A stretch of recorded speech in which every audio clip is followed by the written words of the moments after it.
Bueno, entonces, hola a todos y todas. Mi nombre es Claudio Escobar y soy estudiante de Ingeniería Biomédica. Para esta actividad de networking bajo los S3 de Salud y Bienestar, hoy día nos acompaña Alexis Kalergis, al profesor titular de la Facultad de Ciencias Biológicas y de Medicina en Pontificia Universidad Católica de Chile, doctor en Microbiología e Inmunología de Albert Einstein College of Medicine en Nueva York, director del Instituto Milenio de Inmunología e Inmunoterapia. También nos acompaña Romina Hidalgo, directora de Oficina de Transferencia Biológica en la Universidad Adolfo Ibáñez, doctora en Ciencias y MBA. Y finalmente, Mariela Formas, vicepresidenta ejecutiva de la Cámara de Innovación Farmacéutica de Chile. Bueno, con esta presentación me gustaría que ustedes también se presentaran un poco y nos contaran dónde es su área de expertise y quiénes son, para que los conozcan. No sé quién quiere comenzar. Bueno, quizás voy a partir yo entonces.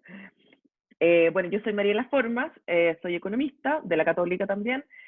Tengo un magíster en economía financiera y un MBA en Estados Unidos, en Boston College. Y no vengo del mundo farmacéutico, sino más bien del mundo de las políticas públicas, de la economía y de la aplicación económica a las políticas públicas. Esa es mi expertise, no es el área farmacéutica propiamente tal.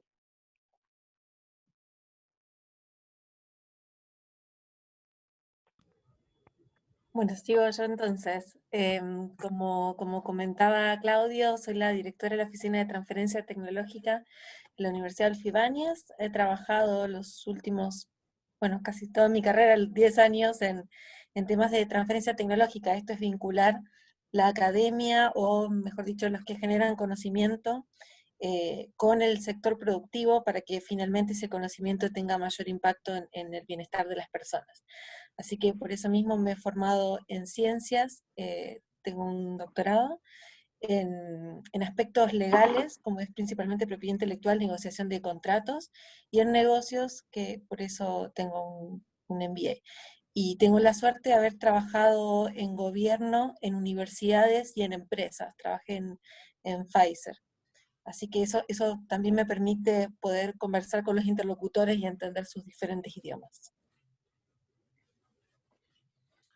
Bueno, me toca a mí saludar a los asistentes, ¿verdad? En especial a Romina y a Mariela. Hemos tenido la oportunidad de interactuar anteriormente y nos encontramos en este foro.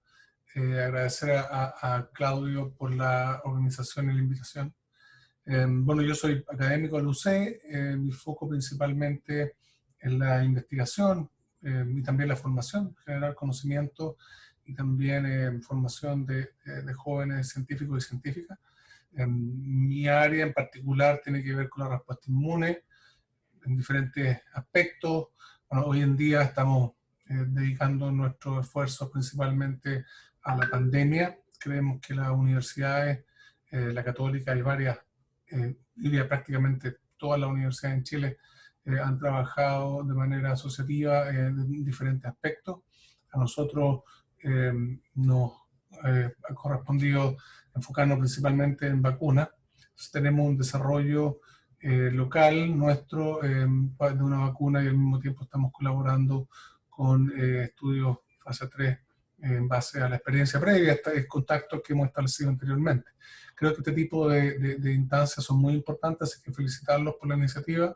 Creo que la discusión, la transferencia, el poder aclarar dudas, no solamente nos permite a todos y todas aprender más, sino que además contribuye a la transparencia en los procesos de generación de conocimiento, que son tremendamente sociales, profundamente humanos, y que yo creo que después de esta pandemia vamos a estar completamente distintos a lo que éramos antes en relación a cómo la ciencia puede aportar y la importancia para la ciudadanía en comprender adecuadamente lo que la ciencia hace, ya sea desde la universidad, desde la industria, con apoyo, ¿verdad?, de expertos en transferencia. Así que creo que contar con la participación de Ron y Mariela en este foro es tremendamente importante.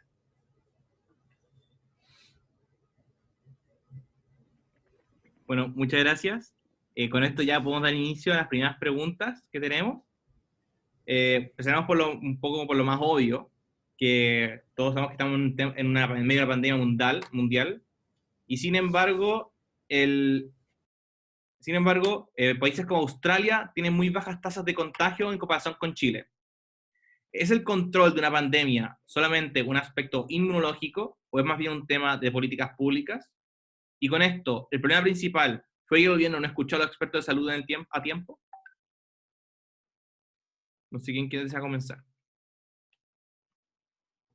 Quizá podría abordar yo esa pregunta. Bueno, sin duda, la razón por la que el virus se ha diseminado con tanta rapidez en el planeta tiene que ver justamente con la falta de inmunidad en la población mundial, y por lo tanto el desarrollo de una vacuna es absolutamente urgente. Positivo ver cómo la ciencia ha trabajado en eso, quizás nos vamos a referir a ese punto en nuestra pregunta, pero en esta en particular, el hecho de que algunos países tengan éxitos, ¿verdad?, o mejores resultados en el control de la pandemia, tiene que ver con varios factores. Primero, con las medidas que tomen las autoridades sanitarias. Muy importante también el respeto de las medidas, porque uno puede implementar medidas, pero si las medidas no son respetadas adecuadamente por la ciudadanía, tienen poco efecto. Sin duda han habido algunas variantes del virus que hemos visto que han ido apareciendo. Es normal, los virus van cambiando, son entes biológicos que tienen ciclos de replicación y eso genera variantes. Y también hay efectos étnicos que sin duda son un elemento que es parte del proceso. Desde el lado nuestro, del lado de la vacuna, hay algunas vacunas, otras vacunas, como por ejemplo la de tuberculosis, que no tiene que ver con el coronavirus, pero el programa de tuberculosis de algunos países es favorable. Tiene un efecto indirecto favorable en el caso de COVID-19. Publicamos un paper, un artículo científico a comienzo mayo, por ahí, abril-mayo, en que mostrábamos que los países que tienen este programa en base a vacunación y adherencia en general al uso de vacunas para otras enfermedades, aparentemente tienen una suerte de preparación inmunológica que hace que las poblaciones respondan mejor en forma espontánea a la infección con el SARS-CoV-2. Pero eso de ninguna manera reemplaza a una vacuna específica. Es simplemente que hay una suerte de reacción cruzada, un fenómeno que se llama inmunidad entrenada, que aparentemente es muy relevante en el caso de este virus como el SARS-CoV-2.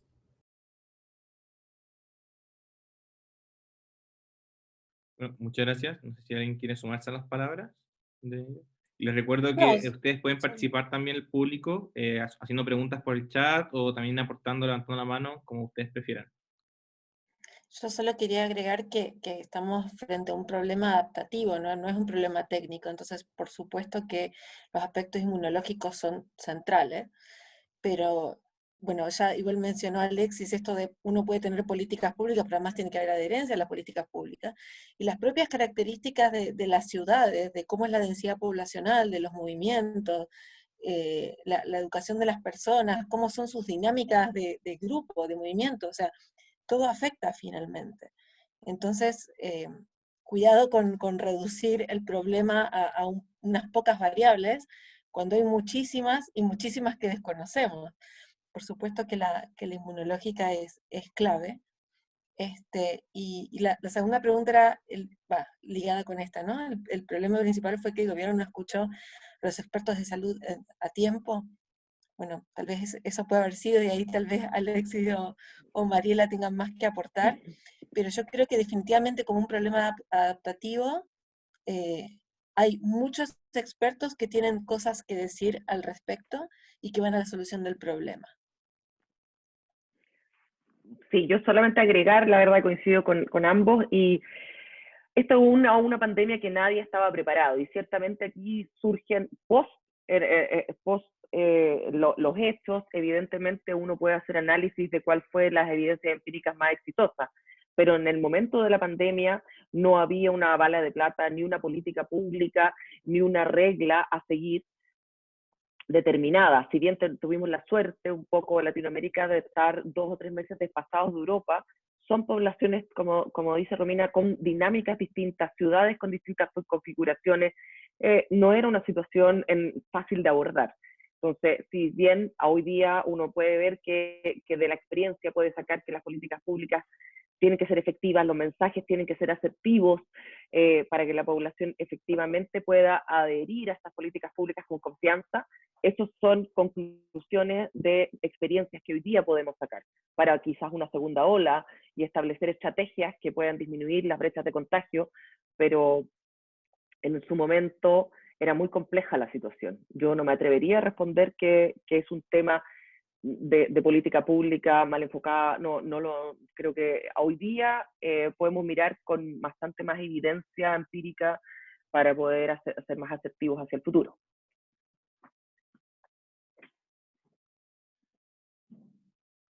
Buenísimo.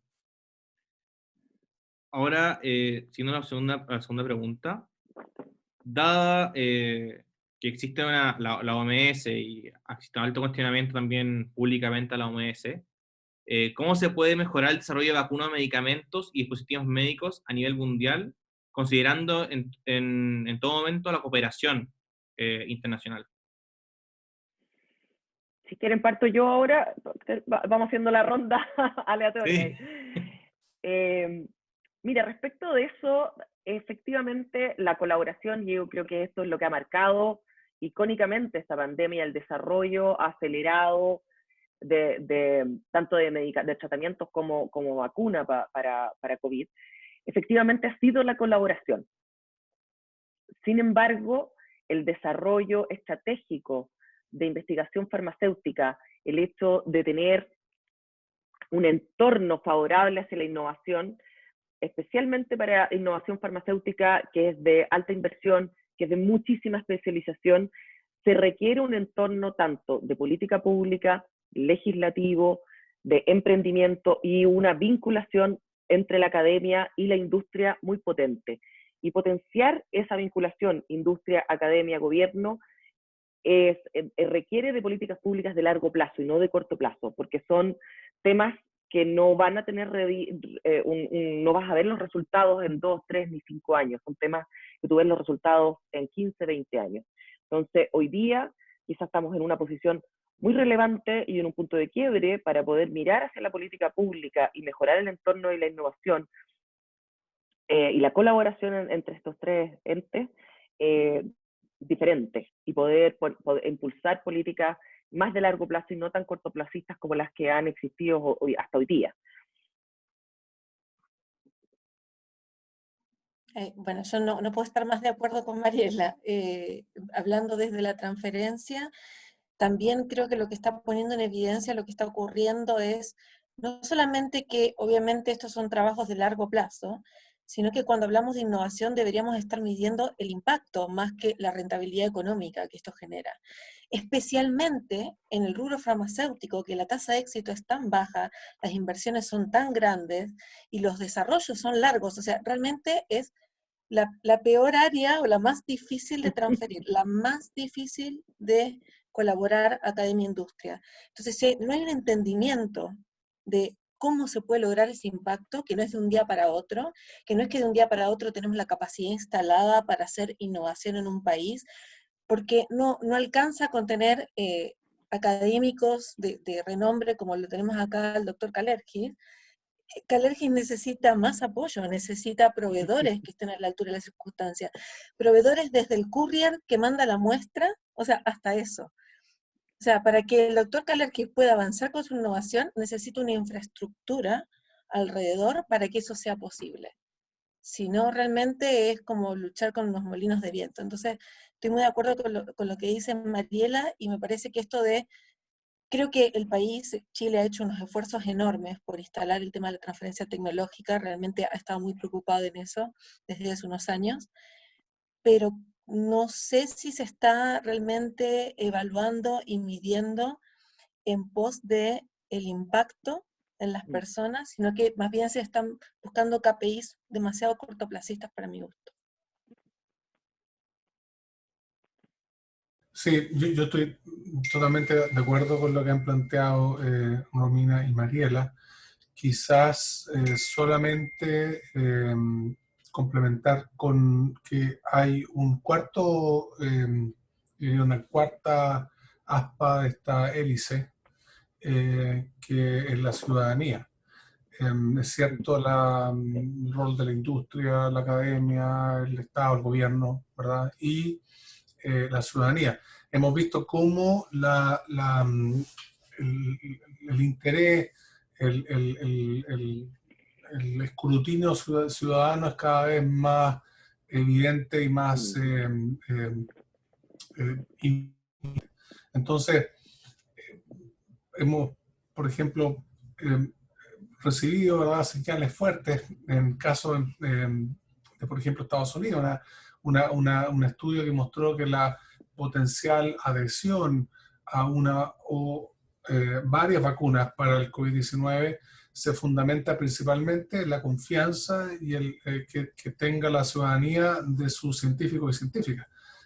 Y eso va de la mano con la necesidad de, por una parte, avanzar, ¿verdad? Y tener logros científicos, tecnológicos, pero también comunicarlo adecuadamente. Entonces, en ese elemento que yo creo que es cada día más relevante, trabajo, iniciativas como esta, Claudio, y también la labor que hacen los medios de comunicación es muy importante. Ahora, la pregunta tenía que ver con la OMS y es coincidente que ayer participé en un foro con universidades católicas en diferentes países. Éramos 3 participantes, uno de Australia, otro de Estados Unidos, y me tocó a mí participar desde Chile. Y salió exactamente la misma pregunta. Y el rol de la OMS es clave como un referente. Por eso es preocupante situaciones políticas que se han dado con algunos países. Pero además de la OMS está Gavi, CEPI, que son organizaciones sin fines de lucro que promueven la investigación, pero en mi aporte, yo creo que es muy importante que se fortalezcan. Y una manera de que se fortalezcan es que exploten, ocupen un poco más un proceso que en ciencia es muy normal, que es lo que se denomina como la revisión por pares. Es decir, la asignación de recursos para las cosas que mencionaba Romina, toda esta el poder orquestar o sacar adelante un desarrollo como el de una vacuna requiere financiamiento. Y antes de recibir el financiamiento tiene que haber una evaluación. Y esa evaluación tiene que ojalá ser lo más independiente, objetiva posible, y eso se hace a través de evaluaciones por pares. Yo creo que hay que sacarle un poco más de provecho a eso, y la OMS y otras organizaciones equivalentes deberían destacar que tienen a científicos y científicas en sus comités, y que esos comités hacen un rol de revisión, y que después la asignación de recursos de apoyo tiene un fundamento en la calidad, en el mérito, y eso se logra típicamente por revisión por pares. Pero los otros 3 pilares, que son la industria, la academia y el gobierno, son súper importantes, y yo creo que en Chile hemos ido avanzando en eso. Nos queda mucho, en particular creo que el compromiso de la industria ha ido mejorando, pero queda por delante mucho que hacer. Qué bueno que mencionaste esos pilares, que creo que uno de los tantos pilares que mencionas es el gobierno. Y dentro de eso podemos ver la actitud del ministerio. Y dentro de eso quería hacer la pregunta, que debería haber un ministerio o ente a cargo de poder controlar una futura pandemia más allá del Ministerio de Salud. Quizás puedo meterme yo en esa pregunta al comienzo.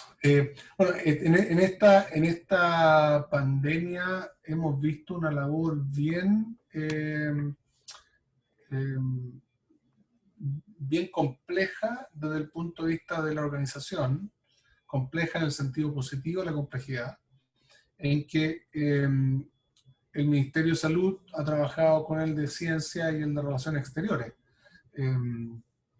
Hemos visto cómo, obviamente, el Ministerio de Salud muy presente día a día en términos de las medidas que se van tomando, la información, etcétera.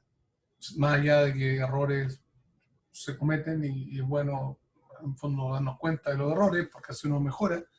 Pero también hemos visto cómo el Ministerio de Ciencia, por una parte, ha jugado un rol importante en establecer, establecer y fortalecer, por ejemplo, el diagnóstico, el testeo, eh, todo lo que tiene que ver con la Estrategia Nacional de Vacunas. Ha sido clave ahí la interacción entre ambos ministerios.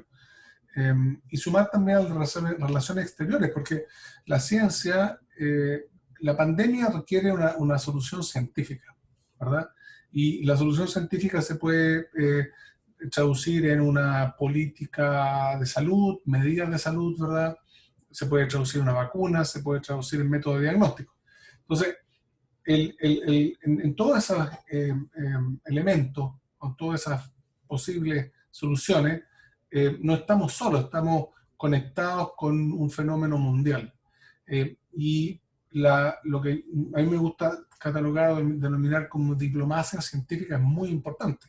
La ciencia es un tremendo elemento de diplomacia, incluso más que el fútbol. Si uno quiere hablar de fútbol con nuestros hermanos peruanos, ¿verdad? Es difícil, ¿verdad?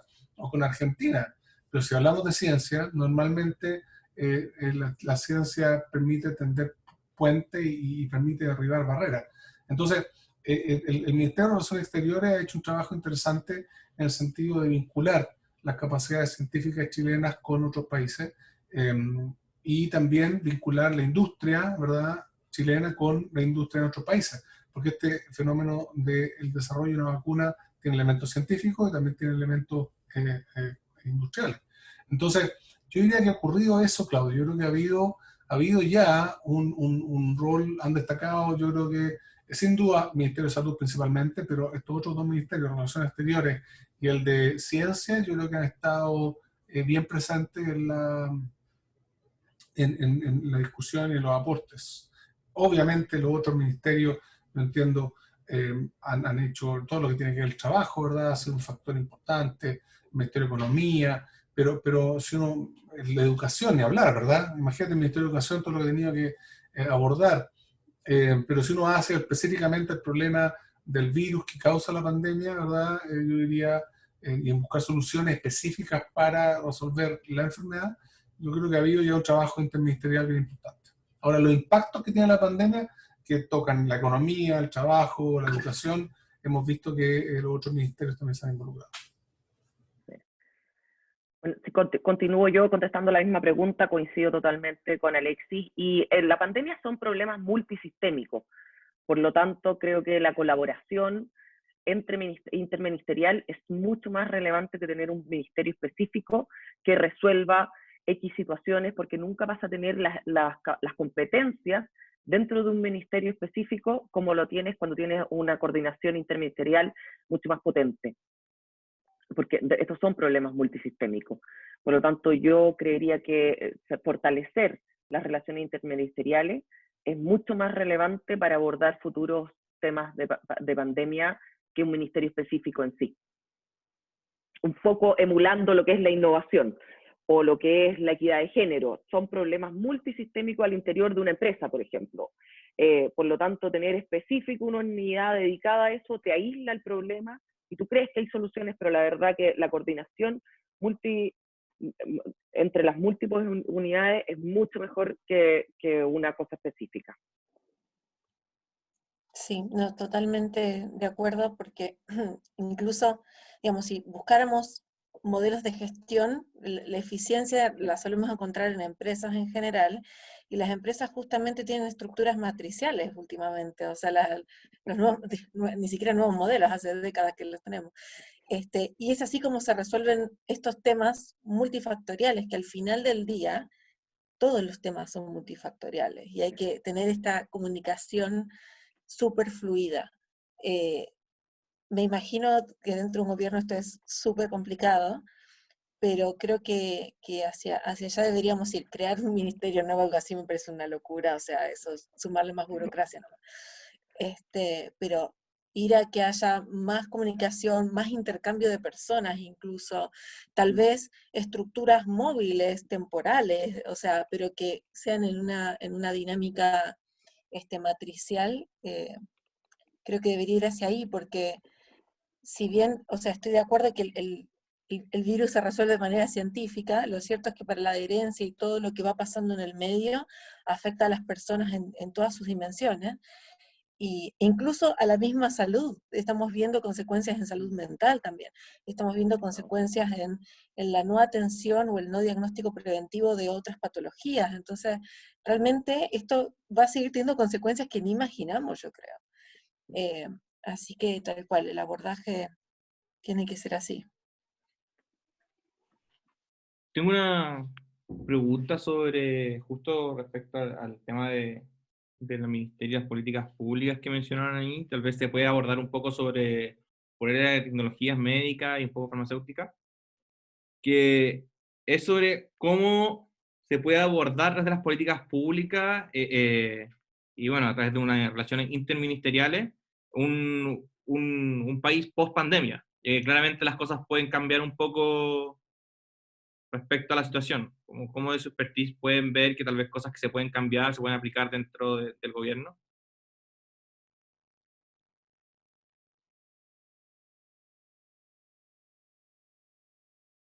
¿Entiendo a qué se refiere? O no sé, a través de las farmacéuticas o tecnologías médicas Panelista, pueden implementar diferentes... ¿Se me escucha bien? Creo que mi conexión tiene estable. sí, hay pedazos que se corta la frase. Disculpe, ahí está.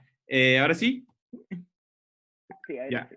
Que esto es una pregunta más personal que se me acaba de ocurrir respecto a la situación Ah, que ha mencionado sobre las relaciones interministeriales.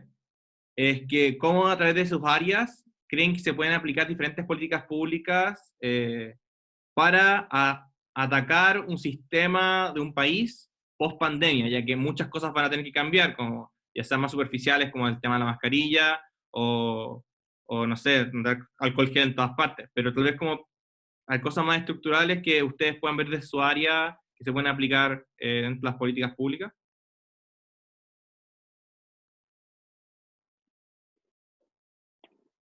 O sea, creo que a está ver, relacionado con lo que veníamos sí. diciendo recién, ¿no? Esto Sí, de que sí, haya un diálogo bien fluido entre los diferentes ministerios, haya espacios de discusión, se generen nuevos espacios, incluso si hace falta.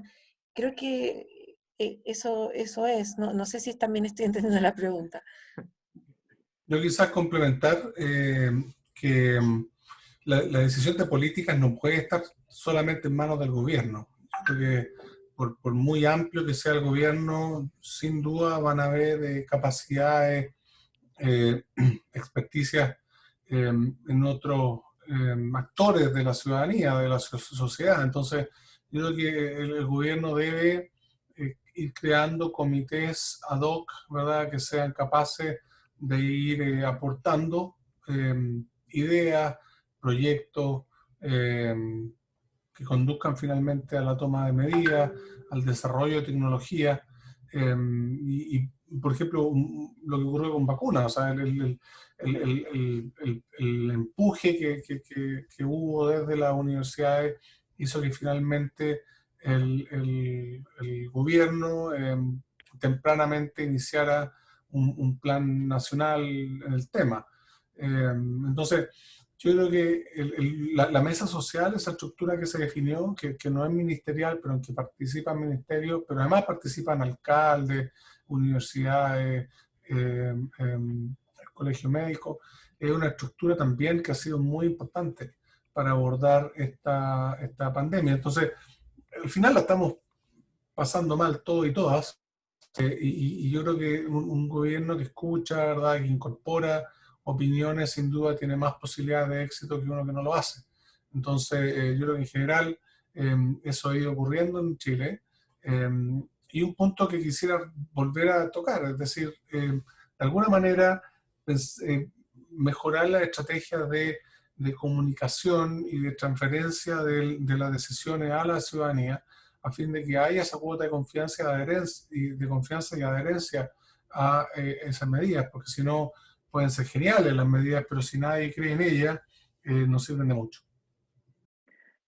Sí, ahí, yo coincido mucho, solo agregar que efectivamente la colaboración público-privada, entendiéndose como parte de la ciudadanía también participativa, es la clave para resolver este tipo de problemas y cómo enfrentar un país que hoy día, post pandemia, va a tener múltiples brechas, no solo en salud, también en lo económico, también en temas sociales relevantes, nos evidencia las falencias de muchas partes de nuestro sistema de estructura social que venimos viendo hace muchos años.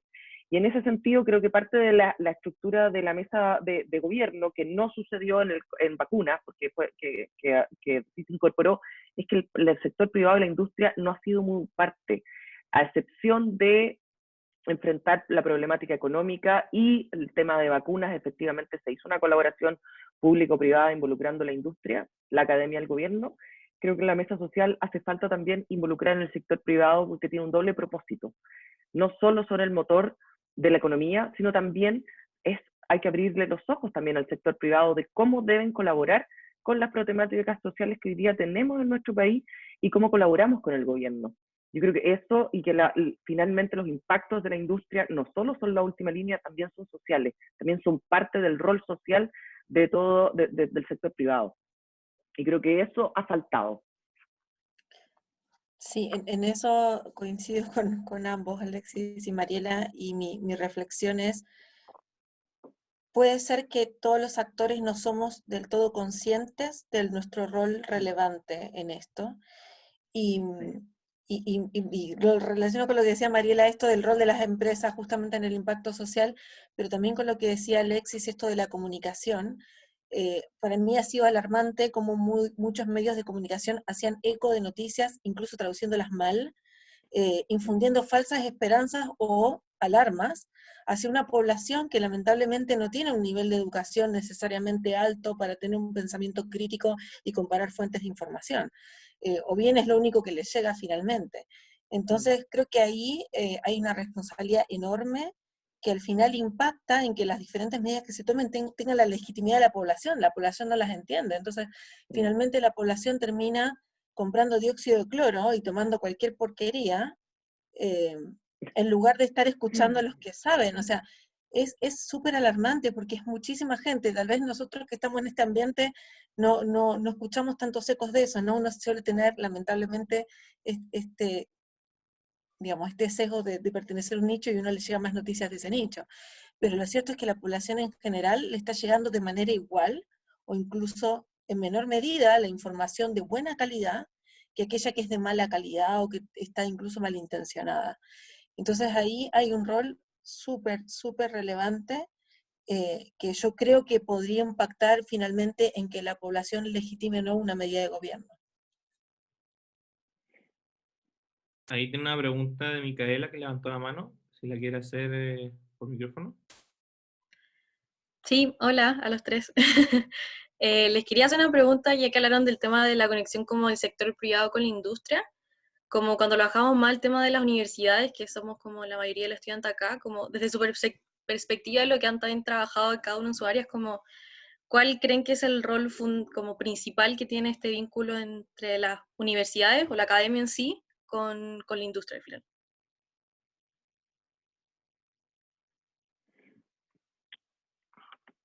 ¿Quién parte? Parto yo. Bueno, dale. A ver, el rol principal el rol principal que tiene cada uno por sí solo, desde a ver, configurar esta colaboración academia-industria implica que la academia tiene que en el fondo poder ser capaz de leer las necesidades de la industria, y por otro lado, la industria también ser capaz de visualizar en más largo plazo el impacto de la investigación académica. Ahí, al parecer, lo que yo he visto al menos en esta interrelación es que prima el interés particular versus el colectivo, y es muy difícil en el fondo esta interacción y esta transferencia, que incluye la transferencia tecnológica, cuando uno mira muy el corto plazo y no se mira en el largo plazo. Y ahí hay que hacer una fusión en el fondo de objetivos que sea muy relevante en el fondo. que se prime esa fusión de objetivos comunes versus el interés netamente académico o el interés netamente del sector privado o la industria. Yo diría que esa es la parte que cuesta más. Sí, para agregar un poco, suele pasar que la industria es la que hace I+D, ¿no? La que está basada en conocimiento, Sí, todavía no necesariamente, o en algunos países donde la transferencia tecnológica está más débil, no creen que la academia le pueda aportar eso, porque es como que la academia se dedica a otra cosa, digamos, ¿no? Como una investigación más fundamental y qué sé yo, lo cual igual es igual de aplicable, pero como que falta eso. Por otro lado, desde la academia dicen, bueno, nuestra vinculación con la industria es formar profesionales que trabajen en esa industria, así que con eso ya estamos, digamos. Y a veces hay un supuesto un poco idealizado, romántico, que si hay un buen desarrollo científico, eso obviamente, automáticamente va a llegar a la gente. Y lo cierto es que hace falta trabajar mucho en el medio, y los mayores problemas de eso, que igual después hay otra pregunta al respecto, pero suele ser que no nos conocemos mutuamente cómo trabajamos. Entonces es como que hablamos idiomas distintos, totalmente distintos, y, y es súper notable porque cuando realmente podemos hablar un mismo idioma, la sinergia es espectacular. Pero mientras tanto, o sea, yo les juro, he visto discusiones donde las personas decían lo mismo en otro idioma. Es increíble.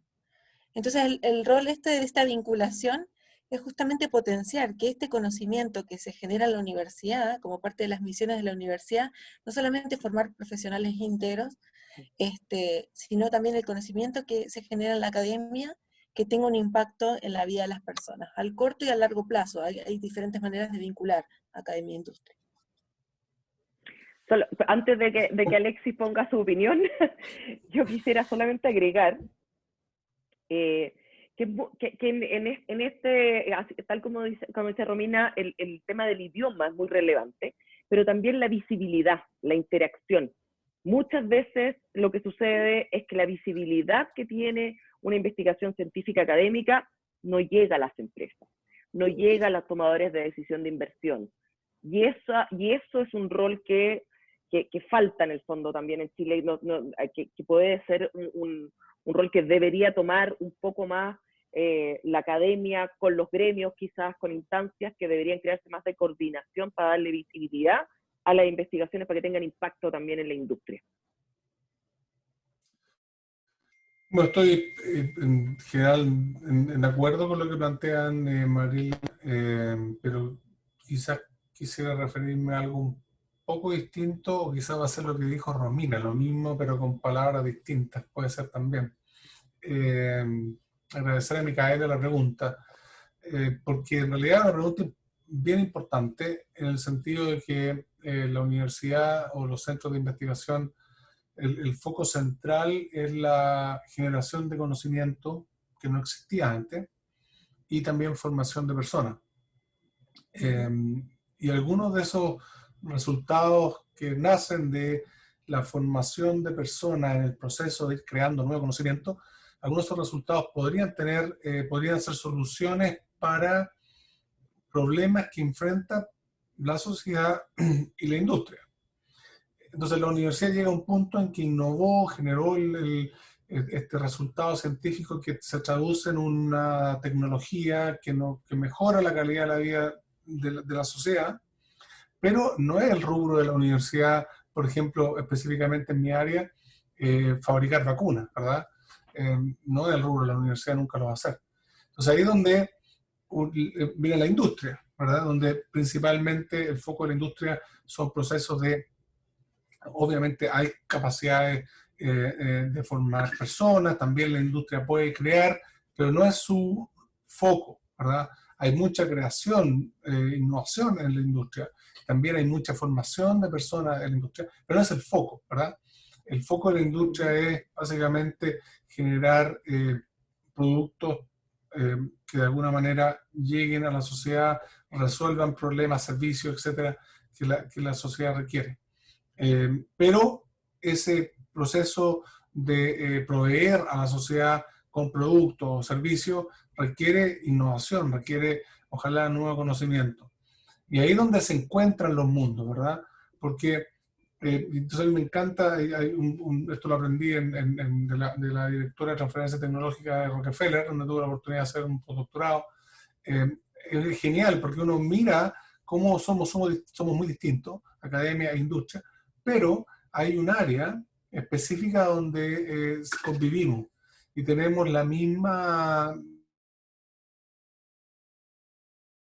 No todos los académicos o académicas están interesados en entrar en esa área o ese subconjunto, ni todas las empresas o personas que trabajan en empresas quieren entrar en ese subconjunto. Pero sí hay, yo creo que suficiente personas interesadas para en esa área común encontrarse y generar dinámicas donde resultan nuevas tecnologías que antes no estaban y eso hace que hoy día vivamos un momento en la historia de la humanidad donde las tecnologías son muy prevalentes, ¿verdad? Entonces, y eso nace del acercamiento entre la academia y la industria. Ahora, Micaela, yo creo que es muy importante también referirse al tema de los conflictos de interés. Normalmente hay permanentemente una declaración de conflicto de interés en el momento en que algún científico o científica se haga parte de un proceso vinculado con la industria. Yo creo que eso es un elemento central porque tiene que ver con lo que me indiqué inicialmente, va en la línea de la generación de conocimiento, formación de personas, ¿verdad? Desde la universidad sin fines de lucro y por definición en la industria con fines de lucro. Entonces, ese subconjunto o esa área común tiene que, para poder funcionar, tiene que tener muy claro el interés, porque no es el objetivo que los científicos y científicas desde la universidad entren en una perspectiva de lucro desde la universidad, ni que la industria en esa área común, ¿verdad?, se transforme en un proceso que lo aleje de su centro, ¿verdad?, que es el proceso comercial. Entonces, eso se resuelve simplemente con claras declaraciones de conflicto de interés, y en la Universidad Católica en particular hay reglamentos y políticas internas que los académicos y académicas tenemos que seguir para poder, si alguien quisiera tomar y seguir impulsando una tecnología más allá del descubrimiento y lo que involucra la formación de personas.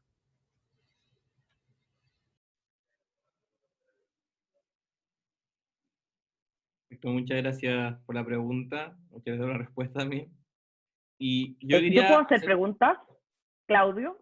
¿Cómo? ¿Yo puedo hacer preguntas? Sí, también. A mí que no me haga preguntas. Sí, Alexis, le quiero hacer no, preguntas. No, a mí. Qué injusto, me adelanté. No, mira, a mí, la pregunta que tengo, más bien generar, no tiene el ánimo de generar ninguna polémica, pero lo que uno ve es que la función objetiva de la academia y de la industria finalmente nunca se juntan. Y no se juntan porque las investigaciones básicas, que deberían ser la base en el fondo del desarrollo tecnológico futuro de la industria, muchas veces no está enfocada a resolver los problemas sociales, y hay que decirlo, también la industria muchas veces enfoca sus investigaciones a no resolver problemas sociales más macros, sino quizás muy puntuales que tienen más rentabilidad, y no por ambos lados viene esto en el fondo. Pero finalmente tú ves que la academia no está orientada a resolver los problemas de la sociedad actual o futura, sino más bien muy orientada a generación de conocimiento que probablemente no sea útil hoy día para la sociedad ni en un futuro cercano. Entonces, ahí es donde, ¿cómo podemos lograr que efectivamente tanto la industria y la academia pongan su función objetivo común en el fondo y pongamos a la investigación al servicio de resolver los temas sociales de hoy y del futuro cercano? Esa era la pregunta, Alex. ¿Es para mí la pregunta? A sí, pesar de para ti, vos. Ya, respondo. Puedo decir que estoy más en desacuerdo con la declaración que me acuerdo, porque, como hemos visto, los problemas de la sociedad, yo creo que hablemos concretamente de lo que nos convoca, ¿verdad?, que es la pandemia.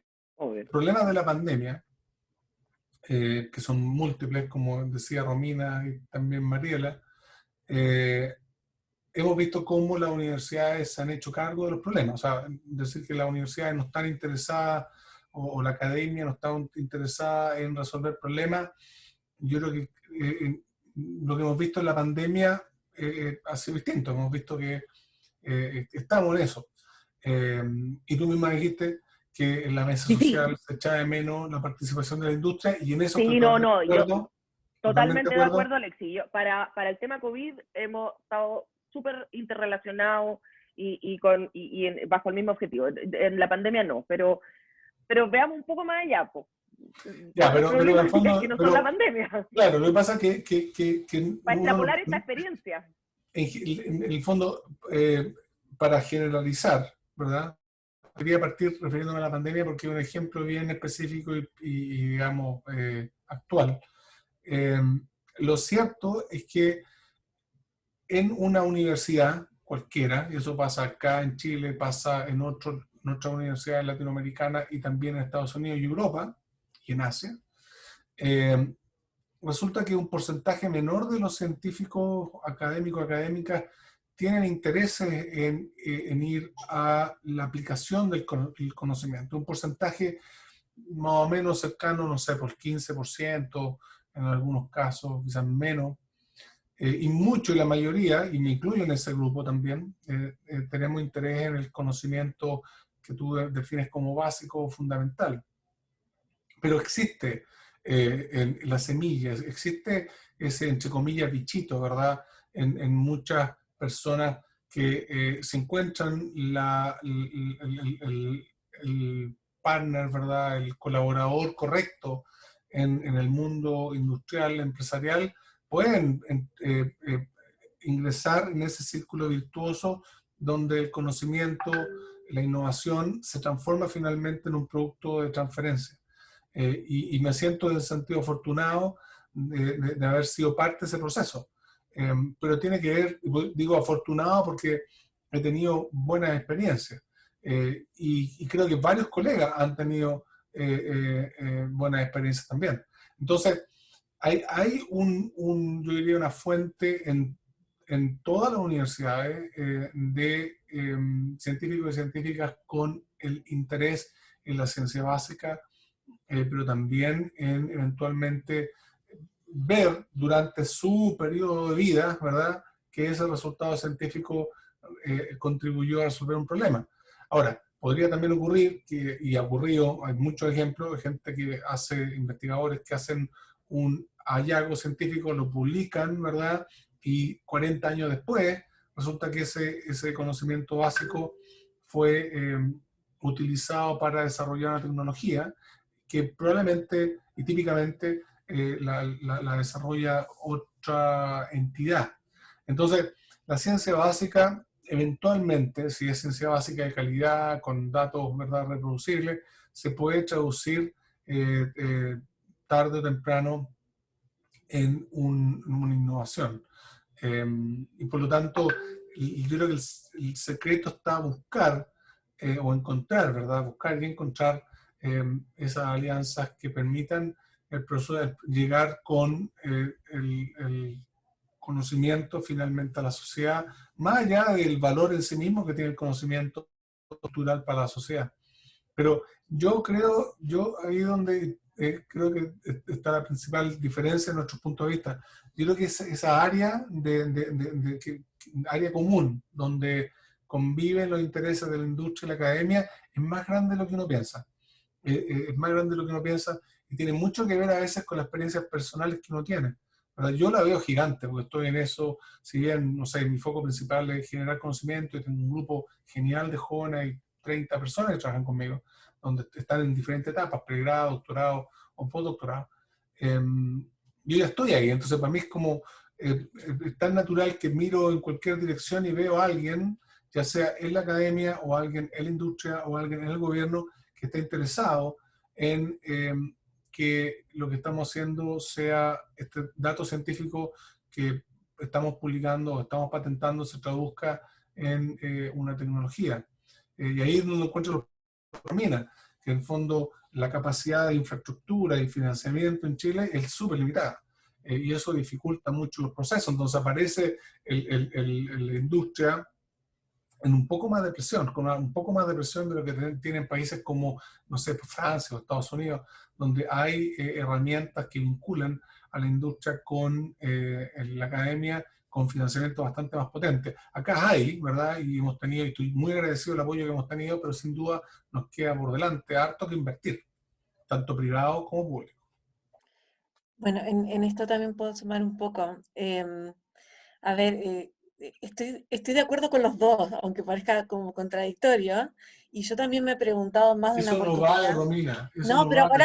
ahora voy a mi punto, ¿Por qué? Yo misma he planteado, lo que pasa que en situaciones así como más este, íntimas, para que no me tiren con tomates, de no podemos dar el lujo de hacer ciencia básica. O sea, esa ha sido mi pregunta.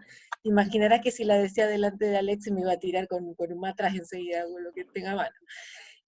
Pero lo cierto es que lo que me he sorprendido gratamente en este camino de la transferencia es que realmente mucha de lo conocido como ciencia básica o fundamental, que es totalmente transferible y que de hecho es la que muchas industrias necesitan. El problema es que si estos mundos no conversan, no hay manera que se conozcan estas cosas. Y hay otras cosas, cuando hablo del idioma, incluso hablo de los estándares de calidad que son distintos, o sea, de la reproducibilidad de la ciencia, o sea, hay varios factores. Pero volviendo a lo de la ciencia fundamental o más orientada, acá estamos como en el dilema de qué estrategia es mejor, el technology push o el market pull, digamos, y en realidad son complementarias. El market pull o el demand pull es cuando viene la pregunta desde la empresa, y ahí, claro, el impacto es mucho más a corto plazo, incluso la rentabilidad es más a corto plazo. Y el technology push, efectivamente, como dice Alexis, puede pasar que en 40 años recién uno ve un resultado. Pero puntualmente, y yendo al COVID y a la industria farmacéutica, lo que es muy interesante, o por lo menos lo que yo aprendí trabajando en la industria farmacéutica, antes no lo conocía, es en esta complementariedad academia-industria. Puntualmente en la industria farmacéutica se está dando algunos temas súper interesantes para la transferencia. Por un lado, actualmente el nivel de desarrollo, el nivel de madurez que se le pide a las tecnologías es cada vez más bajo, lo cual es una buena noticia para la academia. Y de hecho, muchas veces es contraproducente que la academia invierta y siga buscando cómo avanzar llamémosle en un fármaco, las diferentes fases clínicas, ¿cierto? Sino que la industria lo puede tomar antes y al tomarlo antes, ya lo amolda a su proceso productivo, a sus necesidades de calidad de diferentes países donde tiene mercado, o sea, realmente se hace mucho más eficiente y además más costo efectivo para la academia también. Pero otra cosa que a mí me llamó muchísimo la atención, como les decía, la tasa de éxito de investigación, por lo menos en desarrollo de fármacos, es muy baja, estamos hablando como de un 1%, contando desde el preclínico, o sea, es realmente muy baja, con inversiones de 7.000 millones de dólares para llegar al producto final, considerando por supuesto todos los que quedan en el camino, ¿cierto?, en el pipeline. Y algo muy interesante es que muchas veces es como que están compitiendo la academia y la industria en temas que no deberían competir, y no se está aprovechando las fortalezas de cada área. Entonces, yo he visto mucho en la academia investigadores que, conociendo el target de una droga, o sea, qué es lo que queremos tocar, qué es lo que queremos modificar, qué mecanismo queremos obstaculizar o ayudar, ¿no? Sea, no sé, la interacción de una enzima con su sustrato, por ejemplo. Conociendo eso, empiezan a probar diferentes moléculas, se hacen modelado molecular, y tienen un montón de estudiantes trabajando en eso, probando diferentes moléculas y qué sé yo. La mala noticia es que eso que eso la industria lo hace en una noche, con un robot, con miles de compuestos a la vez. Porque encima la librería que tiene la biblioteca, perdón, que tiene de compuestos la industria es muchísimo más grande, usa incluso menos recursos porque usa nanogramos o cantidades ínfimas. Ahí no puede competir. Pero en la búsqueda de un nuevo target, en la búsqueda de todo esta red metabólica, ¿qué es lo que yo debería tocar para frenar el curso de esta enfermedad? ¿Qué es lo que yo debería tocar para que este virus no entre a esta célula? Ahí les cuesta por igual a la academia y a la industria. Y ahí entonces la academia tiene una oportunidad espectacular. Y eso es lo que se conoce incluso más como ciencia fundamental o ciencia básica, entender estos mecanismos. Entonces yo creo que, no quiero caer en la comodidad de un gran depende, pero sí me parece que en realidad esto es un síntoma más de no conversar academia con industria, de no entender dónde está la fortaleza de cada uno y dónde realmente nos complementamos. Es como que al final, bueno, yo decía diferentes idiomas o tipo un diálogo de sordos, ¿no? O sea, desde la academia queremos avanzar cada vez más la tecnología porque pensamos que cuanto más madura esté mejor, y en la industria no necesariamente es eso. De hecho, hay resultados muy, muy interesantes cuando en la industria se juntan y financian investigación temprana, pero además incluso financian investigación precompetitiva. O sea, y hay unos resultados extraordinarios. Y ahí, por supuesto que el Estado tiene un rol fundamental en apoyar esto. Pero también me pasa lo mismo que la investigación básica a veces como que me da un poquito de escozor, pero lo cierto es que para algunos casos es súper necesaria, es relevante, es lo que realmente se transfiere, pero si no tenemos un diálogo, es imposible. Y otra cosa que para mí es importante o sea, no considero que todos los investigadores tengan que hacer transferencia en estar involucrados con esto, por supuesto que no, pero sí me parece que hay algunas herramientas súper clave que podríamos transmitir educativamente, como por ejemplo la búsqueda de estado del arte en patentes. Porque ahí vemos donde lamentablemente seguimos investigando sobre temas que ya se resolvieron incluso, o que hay una solución mejor por X motivo, o que ya no es tan un problema relevante. Entonces, tener cada vez más herramientas de búsqueda de patentes, o mejor dicho, de todo lo que se conoce como vigilancia tecnológica, que hasta nos puede dar pistas de con quién colaborar, dónde ir, dónde esto es un problema, o dónde puede ser más interesante.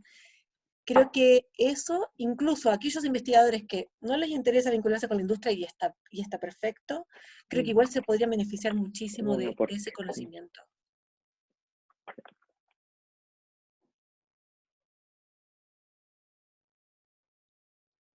Puedo decir una pequeña cosa solamente en relación a lo que estaba comentando Romina. Hay un libro que se llama El Cuadrante Pasteur, que es bien interesante porque justamente se refiere al vínculo ciencia básica con innovación o aplicación. Y los autores de ese libro plantean un concepto que yo me siento absolutamente identificado, que se llama ciencia básica con misión. Es decir, hago ciencia básica, entiendo la naturaleza mejor, ¿verdad? Puedo publicar papers, puedo definir mecanismos biológicos, que es el área en que yo trabajo en particular, pero tiene una misión. Es decir, me interesa que esto, ojalá durante mi proceso científico, académico, como individuo, pueda traducirse en una vacuna, ¿verdad? O en una aplicación que resuelva el problema que estoy justamente tratando de entender por medio de la ciencia básica. Entonces, ese libro es interesante porque es la ciencia en Estados Unidos post Segunda Guerra Mundial, porque obviamente ahí vimos durante la Segunda Guerra Mundial cómo la ciencia básica condujo lamentablemente a ejemplos, digamos, negativos desde el punto de vista tecnológico, ¿verdad? Pero el mensaje finalmente que el fundamento era justamente la comprensión de la física, la química, y en el fondo lo que plantea ese libro es que es un continuo, desde la investigación básica hasta el producto tecnológico, es una línea absolutamente continua, no hay gaps, ¿verdad? Nosotros vemos los gaps, pero las personas que han tenido que hacer eso y han llevado observar, y por eso se llama Cuadrante Pasteur, porque Pasteur era un químico, ¿verdad?, que se dedicaba, pero un químico microbiólogo, que se dedicaba justamente a entender los microbios, pero en ese camino desarrolló vacunas claves como por ejemplo la rabia, una enfermedad bastante terrible. Entonces, en el fondo, por eso se llama el Cuadrante Pasteur, porque él como científico, ¿verdad?, está en ese ámbito de entender la naturaleza, ¿verdad? En este caso los virus que causan enfermedades, pero su misión es curar las enfermedades o prevenir las enfermedades por medio de una vacuna. Excelente, y que eso también es una de las tendencias educativas, ¿no? Permear en la educación de esa manera, ¿no? O sea, la educación, pero mission oriented, o sea, es una de las tendencias que ojalá cada vez tenga más adeptos.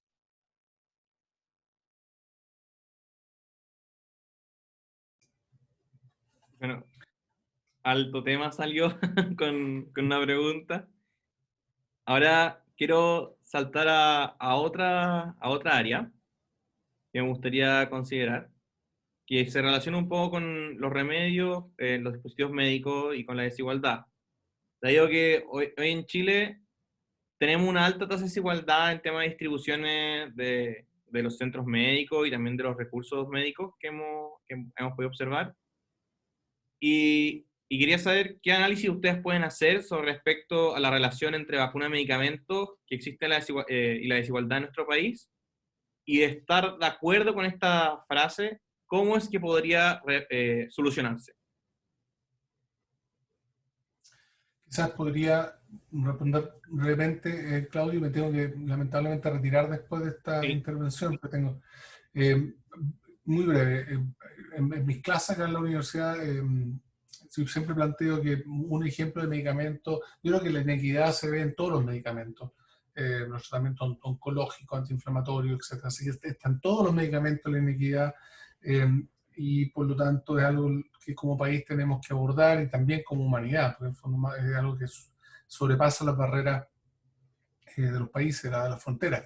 Pero me gusta también decir que las vacunas son el ejemplo del tipo de medicamento donde se nota con más fuerza la inequidad, y la razón por qué lo distingue de, no sé, los tratamientos oncológicos o, por ejemplo, los tratamientos antiinflamatorios, etcétera, es que solamente un porcentaje de las personas de una sociedad en particular tienen cáncer o tienen enfermedad autoinmune o tienen algún tipo de enfermedad. En cambio, las vacunas las tienen que recibir todos y todas. Entonces, si hay diferencia en la calidad, en el acceso, en el número de vacunas que reciben personas de un país versus otro, eso va a impactar a todas las personas que viven en ese país. Entonces, por eso que creo que es importante que en Chile retomemos algo que estaba en nuestro país hacia finales de los 90, que era la factura local de algunos medicamentos, entre ellos vacunas. Y hay iniciativas que involucran al sector, principalmente la academia y el gobierno, y aquí una invitación a Mariela, quizás podríamos juntarnos a hablar de esa iniciativa. Están participando 3 universidades, la Católica, la Chile y la Antofagasta. Ya nos hemos acercado a la industria, porque sin duda la industria es clave para eso, y es poder recuperar la manufactura chilena de algunos medicamentos como vacunas. Porque hay varios factores. Primero, la confianza es notable. La discusión que se ha dado en torno a las vacunas, hay gente que se opone a las vacunas norteamericanas, hay gente que se opone a las vacunas chinas, etc. Pero desarrollo local de vacunas, hay gente que lo ha planteado reiteradamente en redes sociales que le gustaría ver una vacuna de origen nacional o de manufactura nacional. Eso aumenta la credibilidad y la confianza de la población, y eso a su vez promueve la adherencia al uso de vacunas. Entonces, tenemos este proyecto entre estas 3 universidades y el gobierno regional de la segunda región, de Antofagasta, para poder restablecer la manufactura de vacunas inicialmente y también otros medicamentos. Obviamente es una meta ambiciosa, es difícil, ¿verdad? Porque los rangos de inversión son muy altos, pero el aporte de la universidad principalmente va en la línea de plantear el proyecto, pero este proyecto finalmente va a tener un elemento principalmente industrial, ¿verdad? Porque busca justamente producir, distribuir, pero las universidades pueden nutrir, ¿verdad?, ese proceso mediante la generación de nuevos medicamentos, nuevas vacunas. Sí, me aprovecho de la intervención para despedir y súper agradecido por la invitación. Espero la Muy buena invitación. Sí, Espero la sí, invitación al consorcio tengo su vacacional. WhatsApp, tengo su WhatsApp. Me están piteando, así que tengo que arrancarme. Gracias, Sí. Claudio. Saludos a todos y todas. Muchas gracias, Alexis. Claudio, yo también me tengo que retirar en 5 minutos. No, un cuarto para la una tengo otro seminario. Así que perdón. Entonces vamos a Pero, aprovechar que en esta pero pregunta y vamos a andar cerrando entonces. ya, mira, respecto de la pregunta, que me parece que lo más relevante que hay en el fondo como política pública respecto a salud, no solo a medicamentos, es el tema de la inequidad y la desigualdad y un poco cómo abordamos este tema como sociedad. Hasta hoy día hemos abordado, perdón lo coloquial de la frase que voy a decir, pero hasta hoy día cada uno mata su toro. Y en el fondo el nivel de salud que tú tienes en Chile depende de tu nivel de ingreso. Y eso es algo que creo que es tarea de todos y es responsabilidad de todos los actores abordarlo, porque no tiene un imperativo ético resolver este tema. Y en ese sentido, aquí no estamos hablando, hemos abordado esto de, como digo, cada uno mata su toro y depende del nivel de ingreso, en el fondo, qué nivel de salud tú tienes, qué nivel de acceso a medicamentos tienes, qué nivel de prevención tienes, y eso no es posible. Y hemos abordado este tema como sociedad a través del mismo mecanismo que hemos usado los últimos 30 o 40 años, que es el mercado y bajar precios. Y esa no es la solución. Lo que hemos visto y lo que muestran los países que han hecho fijación de precios, controles de precios, finalmente siguen en la misma lógica, depende de tu ingreso. Depende de tu ingreso. Bajemos el precio para que más gente tenga acceso. Esto no es una lógica de mercado, esto es un mercado ético. No es el mercado, un mercado que no tenga deficiencias de información. Aquí hay información asimétrica en los actores. Hay una inversión gigante por un lado, pero hay una información asimétrica y una toma de decisión de un tercero respecto de los medicamentos. Por lo tanto, aquí lo que tenemos que hacer es abordar este tema como sociedad y en ese sentido me parece que un sistema solidario, un sistema de seguro universal es clave, es la única forma que terminemos y que disminuyamos las brechas de desigualdad que tenemos en términos de salud. Es sumamente necesario hacer reformas estructurales al sistema de salud, no solo al financiamiento de los medicamentos, donde tengamos este seguro universal, solidario, y bueno, que pueden haber seguros de segundo piso privado, donde tú puedes acceder a hotelería quizás mejor, o atención más rápida, o etcétera. Donde ya tu salud tenga una base y no dependa de tu ingreso. Y si tú quieres más lujos, que básicamente van a ser hotelería, mejor atención, no sé, cosas que no que influyen en los indicadores de salud del país ni de cada individuo, fantástico que cada uno lo pague, pero la base tiene que ser solidaria. Y en ese sentido hay muchos mecanismos que los países OCDE tienen, que los países europeos tienen, y uno de ellos principales, la institucionalidad para la selección de las tecnologías sanitarias que son cubiertas por el Estado y que se basan en evidencia científica, en evaluación de la evidencia terapéutica y el aporte social que tiene ese medicamento, ese tratamiento. Y eso es clave, no es solo costo-efectividad, sino que es valoración de la evidencia. Y esa es una institucionalidad como un banco central. Esto no es tan distinto a la economía, a pesar de ser un mercado ético, pero esto no es tan distinto. Durante 40 años o más, Chile y la mayoría de los países latinoamericanos, para poder bajar la inflación de 2 y 3 dígitos, fijaban los precios porque las empresas eran malas. Un día descubrieron que teníamos que tener un ente autónomo del gobierno que hiciera política monetaria, que evaluara la política monetaria, Banco Central Autónomo. Y se acabó la inflación de 2 dígitos, se acabó el control de precios. Aquí estamos lo mismo. Aquí necesitamos una entidad que evalúe el aporte de los medicamentos a la sociedad, al país, de acuerdo a las características del país, y defina las coberturas y un sistema solidario. Si no cortamos y hacemos estos cambios estructurales, esto nunca lo vamos a solucionar. Igual que la hiperinflación. Hay que separar las decisiones. esa mi última intervención y me tengo que retirar antes de que me cuelguen del otro. Me gustaría escuchar a la Romina y retirarme, si se puede. No, sí, bueno, muy de acuerdo, Mariela. Algo que tal vez la gente en general no conoce es que el tema de acceso no es simplemente precio, y muchas veces se confunde quién paga. Estoy de acuerdo con lo que mencionaste. Lo que quisiera agregar también, que incluso si uno buscara precios, por ejemplo, con lo que mencionaba Alexis, que me parece una buena noticia, ¿no? Que haya una producción nacional de medicamentos, esa es una buena noticia. Que se promueva la importación de medicamentos, perfecto, pero ojo con la calidad, porque si no, de nuevo, estamos en una inequidad de la población. Entonces, ojo que en Chile, en Argentina también, lamentablemente, y en algunos puñaditos de países chiquitos, genérico no es sinónimo de bioequivalente, y eso para mí es un escándalo. Sí. Porque sin saber, justamente por la simetría de información que mencionaba Mariela, compró algo que incluso el farmacéutico me lo recomienda, pero eso también es por otro tema de integración vertical, ¿no? Que no es mal punto y no me quiero alargar tanto. Sí. Pero me recomiendan un medicamento y resulta que no es bioequivalente. ¿Qué quiere decir? Que mi organismo no va a actuar igual. Porque aunque tenga la misma droga, más o menos en la misma cantidad, si en la elaboración digamos, si ve efecto de alguna manera, no sé cómo explicarlo en corto, pero no va a tener el mismo efecto. Y por lo tanto, ahí también tenemos inequidad. En el acceso a la prevención, a la educación en la prevención, ¿cuántos tratamientos, cuántas enfermedades son prevenibles? Eso es increíble, eso es un escándalo. Entonces, a mí yo creo que realmente plata gastada en educación es bien gastada. O sea, si invirtiéramos más en prevención, a la larga, pero esto obviamente son todas medidas a largo plazo, a entender cómo cambiar la estructura, ¿no?